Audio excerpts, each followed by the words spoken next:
This is the incredible true story of how one moment of arrogance and ignorance at one of Paris's most prestigious private clubs led to one of the most embarrassing revelations in French high society history, proving that assumptions based on appearance and age can lead to humiliating mistakes when the person you're dismissing turns out to be the very foundation upon which your exclusive world was built. November 12, 1985. The Cercle de l'Union Interalliée, located in the heart of Paris's exclusive Faubourg Saint-Honoré district, was preparing for one of its most important evening events of the year. The legendary private club, which had been the gathering place for French political, cultural, and business elite since the aftermath of World War II, was hosting a reception to commemorate the 40th anniversary of its founding and to welcome a new generation of members who represented the changing face of French society in the 1980s. The club itself was a monument to French sophistication and cultural refinement.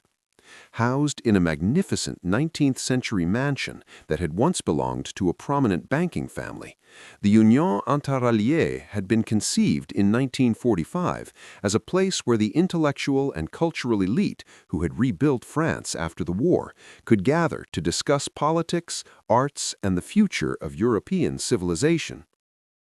The founding of the club had been the vision of a small group of remarkable individuals who understood that France's cultural renaissance would require new institutions that could bring together the best minds from different fields.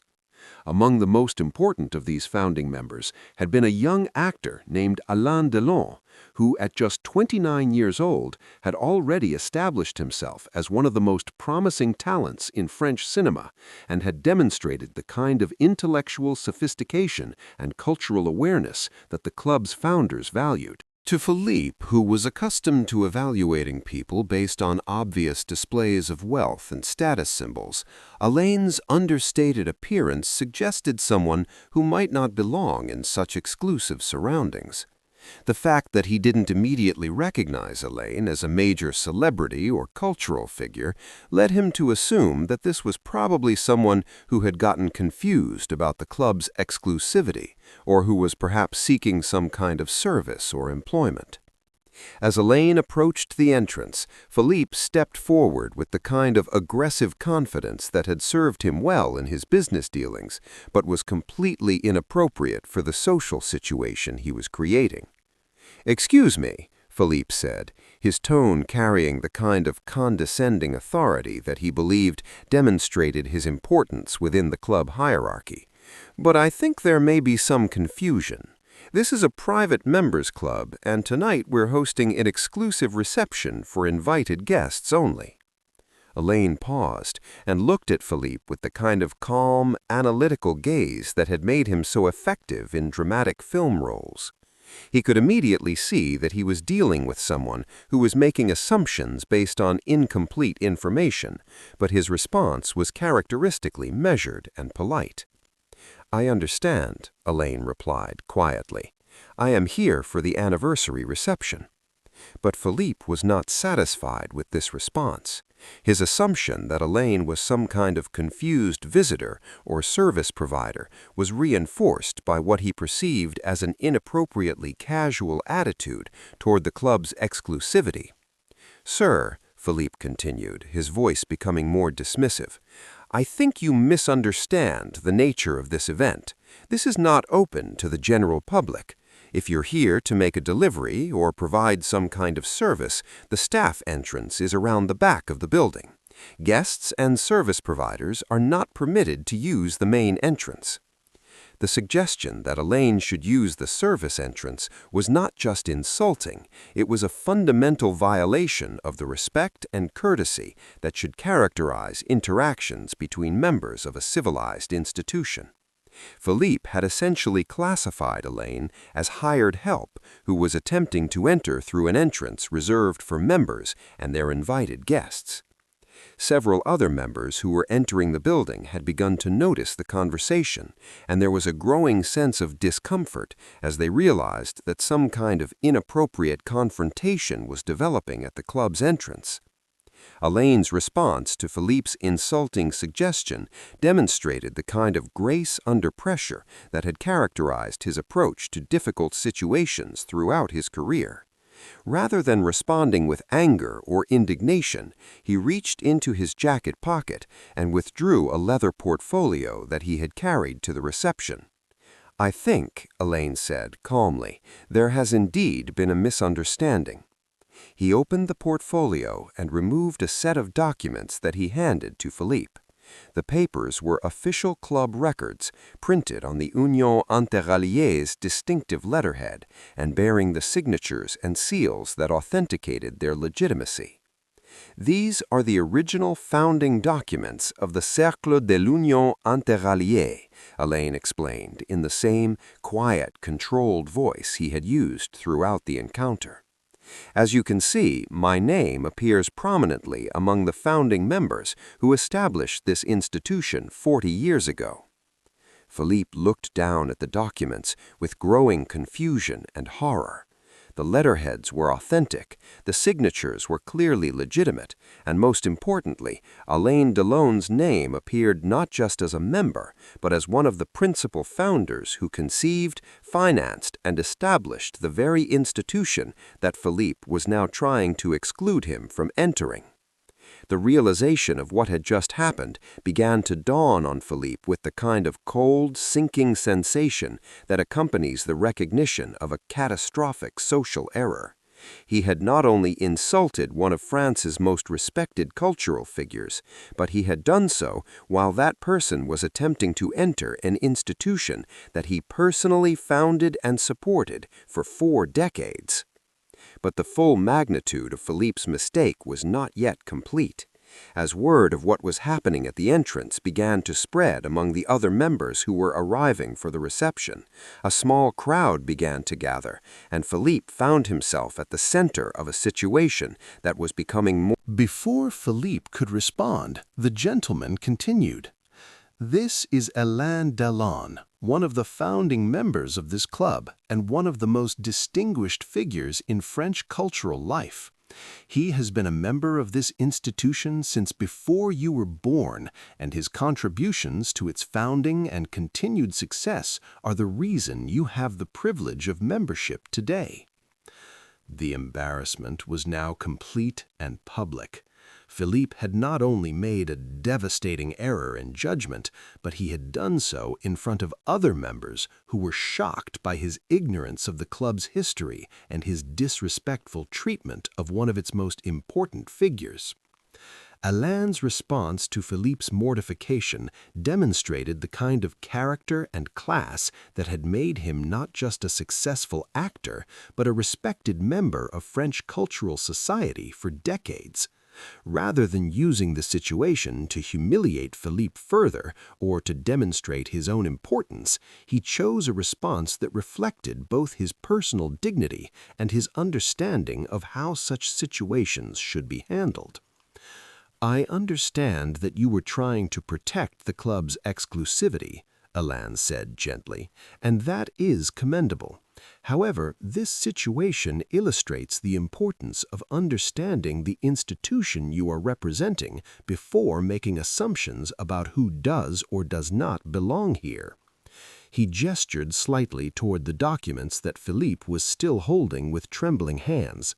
"This club was founded on principles of intellectual curiosity, cultural appreciation, and mutual respect among people who shared a commitment to the betterment of French society. Those principles are more important than any individual member's status or recognition."